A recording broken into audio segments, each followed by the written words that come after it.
Okay. Welcome back to Garden Talk, brought to you by the Penn State Erie County Extension Master Gardeners. Again, today I'm your co-host, Mike Bailey, and with me today is... Ellen, nice to see you. And here, not to see you. I'm not seeing you. I'm hearing you, You're Mike. right. Okay, we are still... I'm not with you.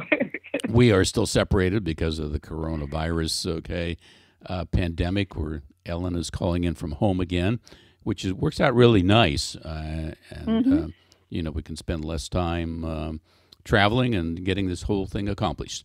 And last time around, we talked about going to the garden store and purchasing some plants.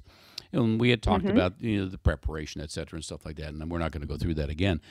But then we started talking about what type of plants you want to look for. And they need to be nice and healthy looking plants. So we decided that short, sturdy, good looking plants are certainly better than something that's bigger. But also you need to look for diseases, don't you? And pests and pest on plants. So the overall color of the plants can really kind of give you a really good clue. You want something that's got a nice, rich green color to it. You don't want something that's kind of yellowish, okay? Because it obviously, it's been stressed a little bit and probably even for some reason needs a little bit of fertilizer. But you also need to kind of look at the leaves. Okay, look underneath the leaves. Make sure that there's no little bugs there. Okay, you got to look at that point of growth on the plant. Does that look right? Does it look good? It's not burned a little bit because from a lack of water or anything like that. And you also want to look at the base of the stem. I always thought that is so very, very important to kind of look at that to make sure that it's not scarred with some kind of markings, et cetera, and stuff like that. You want to make sure that it's a good, solid looking green and nice and sturdy. Now, the other thing that you're going to want to look at, which you can't see by looking at the plant directly, is the root structure of the plant. Root right, Ellen? Structure. And I'm doing absolutely. I'm doing all the talking here. What are we looking? That's okay.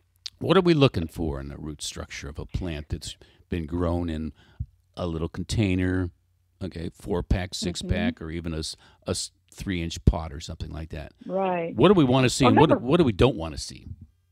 We don't want to see our roots going around and around and around in a circle, just so compacted. And, one thing that we talked about last year and you brought to my attention was just take the plant out of that pot that it's in and check that root structure. And how dry is it? How compacted is it? Is it a healthy root structure? And you want to make sure that you don't see this beautiful plant and then you get it home and the roots are not healthy on it. I mean, you're going to pop that plant... take it out of the container. Take it out of right in the store. You're going to pop it out of the container, huh? Absolutely. Okay. Yep. Yeah, just give that, if it's one of those little 4-packs, just give it a little gentle push on the bottom, okay, and a little tug on the stem at the same time and stuff like that. You know how you do it. And right. You expect to see some circular growth for sure, because they've been grown in these smaller containers. But if you see so much circular growth that it's almost white, okay, that's a little bit of a red flag for you, and you got to be careful. Now, if you still like that plant, you can buy it, and you can probably have good luck with it, but you need to do you need to take care of it properly in order for it to grow, and to thrive the way you want to. Now, roots are not meant to grow in a circle, so you'd want to break those roots up so they can start going out and extending into the soil so they can pick up the nutrients and provide support for that plant. Yes, wonderful. And how are you going to do that, Ellen? You can just, what do you call that? Go down the side of the root. You can do it with your fingers. Just go in there and pull those roots loose. Yeah, and I think any of the little plants, any of the annuals or vegetable seedlings that you buy at a store, you should break up that ball a little bit. I like to put my thumbs in the base of it, and kind of push them up and then pull it out a little bit and pull it out going in all 4 directions. And don't don't be too gentle. I mean, don't be so rough that you're going to actually, rip everything ruin apart. The plant. But, right. But I'm pretty rough, aren't I, Ellen? Yes, you are. Yes, I am. Kind of scared me at first. Yeah, scared me at first. Okay. And what you want to do is loosen that up. The plant will have a little bit of period of adjustment, yes. But in the end, okay, you're going to train those roots to go out in all different directions, searching for moisture and nutrition and air, and air, nitrogen and air. Okay, nutrients. Excuse me. Nutrients. Yes, you're right. I got it right. But you can't just take them out of that thing and just pop them in the ground as they come out of the thing. Always break it up a little bit, so that you encourage those roots to grow. Right.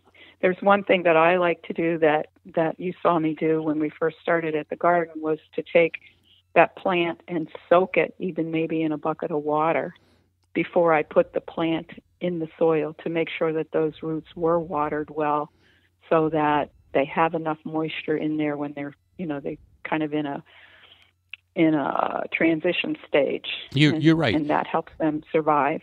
Yeah. And I thought that was a good idea, and I follow that practice sometimes myself. But I also like to fill that hole up, with some water, before I put the other soil around it, to make sure some of that moisture did get to the root system of that plant. So I think that's so very, very important. And one of the things you don't want to do for sure, and somebody actually told me they were going to do this. They were going to plant, those annuals, in the ground, in those plastic containers, just because it was going to be easier, and it was going to be easier to pull everything out in the fall. I encourage you not to do that. That root system, the root system of a plant is so very, very important for the overall health of a plant. Takes some time to do it right at this particular stage of the game. And Ellen, we kind of finished up, but we're out of time also, so that's wonderful. So thank you for listening again today, and I hope you'll listen again. Thank you. Have a good day.